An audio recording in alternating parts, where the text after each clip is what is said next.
Selamat berjumpa kembali rekan-rekan sekalian dalam perkuliahan Hukum Acara Peradilan Agama bersama saya Melanie Darman. Pada kesempatan kali ini kita masuk dalam materi hierarki dan kedudukan pengadilan agama.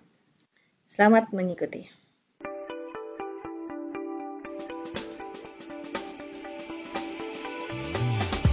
Assalamualaikum rekan-rekan semua. Selamat berjumpa kembali di channel Melanie Darman dalam perkuliahan Hukum Acara Peradilan Agama. Banyak hal yang akan kita bahas dalam setiap pertemuan. So, ikuti videonya dari awal hingga akhir. Selamat menonton.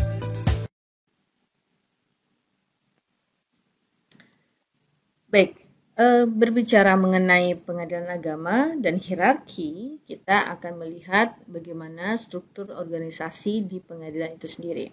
Seperti yang kita ketahui, pengadilan agama itu berada pada awalnya di dalam Undang-Undang Nomor 7 Tahun 1989.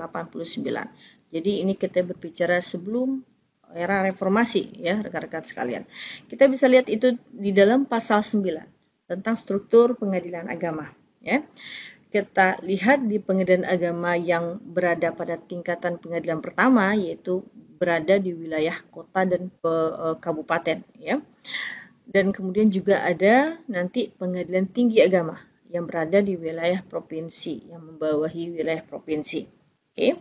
Nah, untuk pengadilan agama yang berada dalam tingkatan pertama, pengadilan tingkat pertama, ya kita lihat ada yang pertama unsur pimpinan.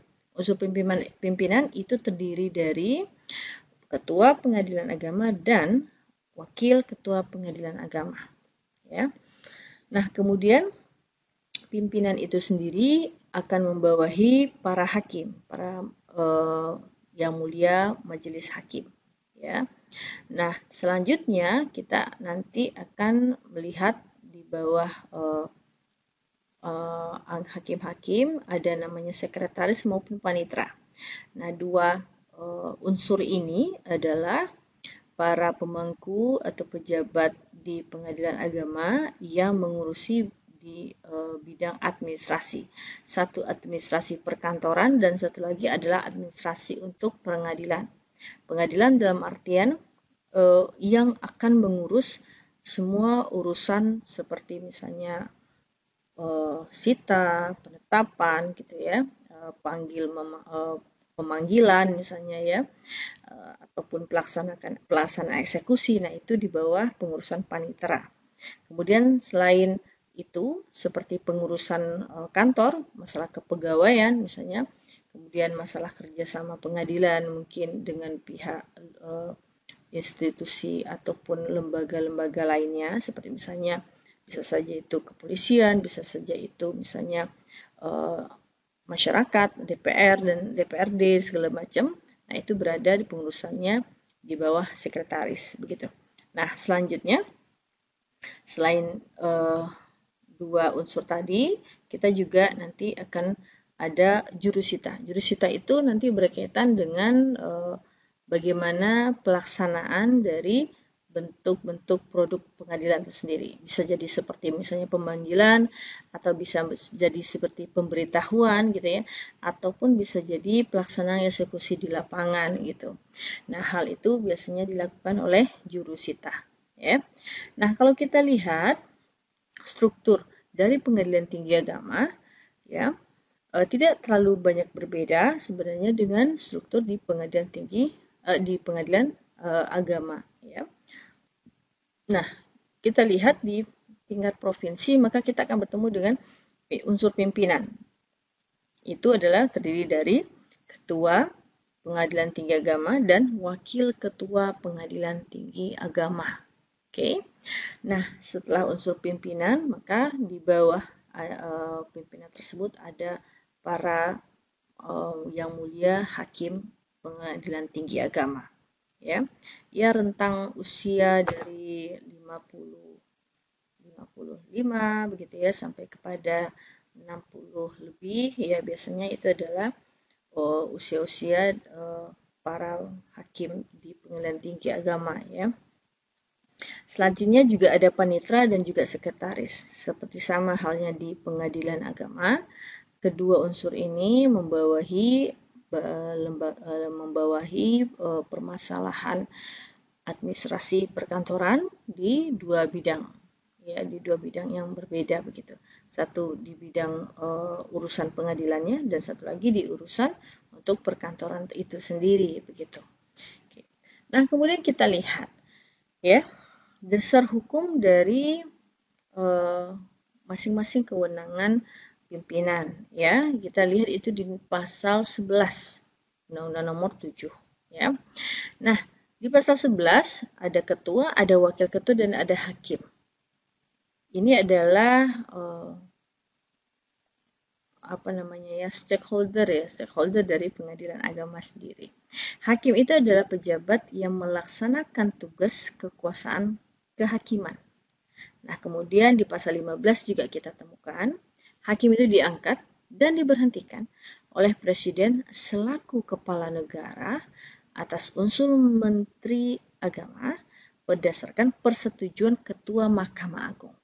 Nah, di sini di pasal 15 ini kita masih temukan ya setidak-tidaknya ada 3 institusi yang disebutkan ya, 3 institusi negara yang disebutkan di dalam pasal ini. Ada presiden, kemudian ada menteri agama, dan kemudian juga ada Mahkamah Agung. Nah, mungkin perlu teman-teman ketahui bahwa sebelum reformasi ya, lembaga yudikatif kita itu berada di dua induk. Yang pertama berada di Mahkamah Agung, yang kedua berada di lembaga eksekutif atau kepresidenan, begitu. Ya, jadi untuk pengurusan kepegawaian, finansial, ya itu adalah urusan dari eksekutif yang dimana untuk untuk pengadilan agama berada di bawah Kementerian Agama. Nah, sedangkan untuk pengadilan negeri itu di bawah Menteri Kehakiman. Ya, di zaman sebelum reformasi kita mengenal adanya Kementerian Kehakiman begitu. Yang hari ini itu sudah diganti namanya menjadi Kementerian Hukum dan HAM, ya. Nah, kemudian selain dari kepala negara, presiden selaku kepala negara dan juga menteri agama, ada juga pengangkatan dan pemberhentian hakim pengadilan agama itu juga berdasarkan persetujuan dari Mahkamah Agung sendiri, ya, sebagai lembaga yang membawahi lembaga peradilan. Oke, nah itu sebelum reformasi, rekan-rekan sekalian. Nah, kemudian kita lihat kedudukan dari pengadilan agama. Kalau istilah pengadilan agama itu sendiri kan rat agama ya di zaman kolonial atau pengadilan agama kalau kita terjemahkan begitu. Nah, di masa kemerdekaan ya disebut dengan istilah itu ada dalam pasal 10 ayat 1 Undang-Undang Nomor 14 Tahun 1970 tentang Undang-Undang Pokok Kekuasaan Kehakiman. Nah, disinilah kita baru temukan istilah pengadilan agama. Ya, dalam pasal 10 ini. Inilah yang baru kita menemukan pengadilan agama. Yang pada awalnya itu masih dianggap sama atau setara dengan pengadilan adat ya. Jadi belum dilembagakan tersendiri seperti pengadilan negeri ya. Ketika pasca kemerdekaan baru sedikit demi sedikit kita berusaha untuk menata sistem peradilan kita sendiri begitu.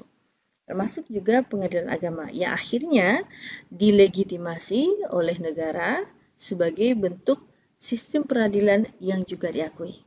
Ya, yang sebelumnya itu ada perbedaan pelaksanaan sistem hukum di Indonesia ya, di mana ada yang pengadilan yang bercorak Belanda ya, yang dibawa oleh Belanda sendiri, dan pengadilan agama yang memiliki corak lebih kepada hukum Islam, sebagaimana masyarakat sebelum kemerdekaan itu menggunakan pengadilan agama untuk menyelesaikan sengketa mereka gitu.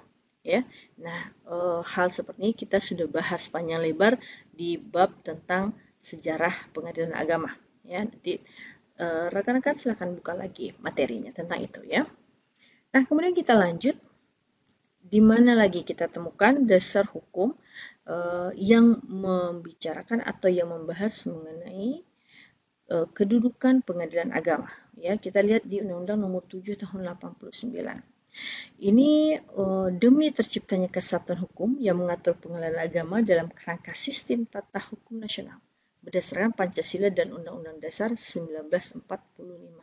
Ya, ini menjadi dasar hukum juga untuk pengadilan agama sendiri. Ya, di mana dikatakan bahwa untuk terciptanya kesatuan hukum, ya, sehingga pengadilan agama itu kemudian ditarik ke dalam peraturan perundang-undangan. Ya, jadi tidak terpecah-pecah ataupun tidak ada disparitas kita ya. Kalau seandainya tidak dijadikan dibuat dalam payung hukum yang sama, maka akan timbul kecenderungan bahwa masyarakat nanti akan membeda-bedakan ya sistem pengadilan ini, dan kemudian akan muncul uh, disparitas di dalam masyarakat tentang sistem peradilan di Indonesia, sehingga memang ada pengadilan militer, ada pengadilan agama ataupun pengadilan tata usaha negara itu dimasukkan ke dalam satu payung gitu, payung peradilan. Ya, nah itu kita lihat di Undang-Undang Nomor 789. Nah, sedikit tugas mungkin untuk rekan-rekan sekalian, silakan nanti dicari ya di pasal berapa dalam undang-undang ini yang menyebutkan tentang kesatuan hukum untuk mengatur pengadilan ya. Oke, kemudian kita lanjutkan. Di dalam Undang-Undang Nomor 4 tahun 2004 kita juga temukan rekan-rekan sekalian ya tentang kedudukan hukum dari pengadilan agama. Undang-Undang Nomor 4 tahun 2004 itu merupakan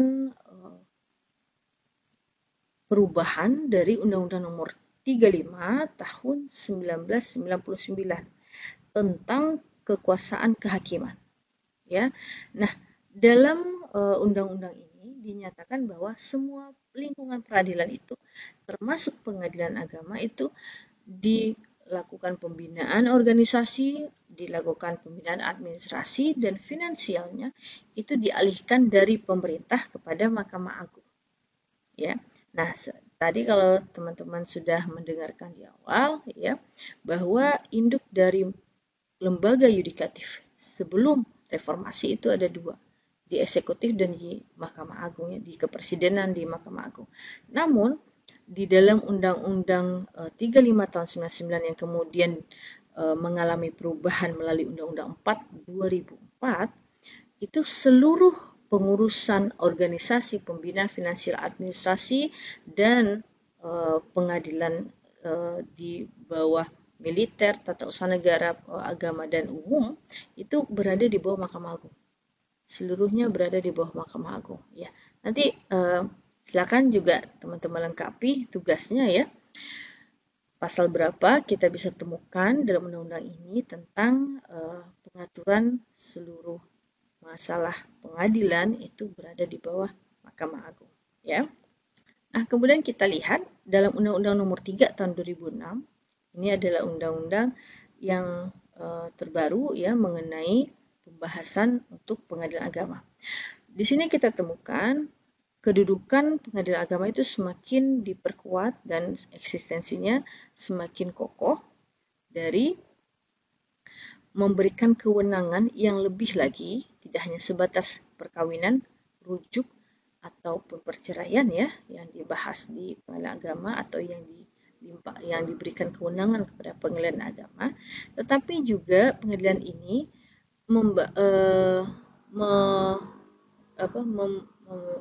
diberikan kewenangan tentang penyelesaian sengketa zakat, infak, ataupun persengketa ekonomi syariah. Nah, Mahkamah Agung benar-benar mempersiapkan diri dan membekali para hakimnya dengan kompetensi khusus di bidang ekonomi syariah. Dan juga kita bisa lihat Mahkamah Agung sendiri juga menyiapkan suatu kitab hukum ekonomi syariah ya yang kemudian membahas berbagai macam bidang ekonomi syariah. Tentu tidak hanya sekedar perbankan syariah ataupun asuransi syariah. Ada banyak sekali ranah-ranah dari bidang ekonomi syariah ini gitu ya. Nah, jadi dari sini kita bisa melihat bagaimana peran pengadilan agama itu sangat luas dan juga sangat penting ya di dalam penyelesaian sengketa di masyarakat. Begitu. Nah, kemudian tidak juga tertutup kemungkinan untuk masa ke depan ya akan ada kewenangan-kewenangan lain yang kemudian diberikan atau dilimpahkan kepada pengadilan agama. Nah, ini juga semakin memperkuat eksistensi dari pengadilan agama itu sendiri. Oke, demikian informasi tentang pengadilan agama, khususnya mengenai hierarki dan kedudukannya di pengadilan agama, di sistem peradilan Indonesia. Terima kasih atas perhatiannya, semoga bermanfaat dan sampai jumpa.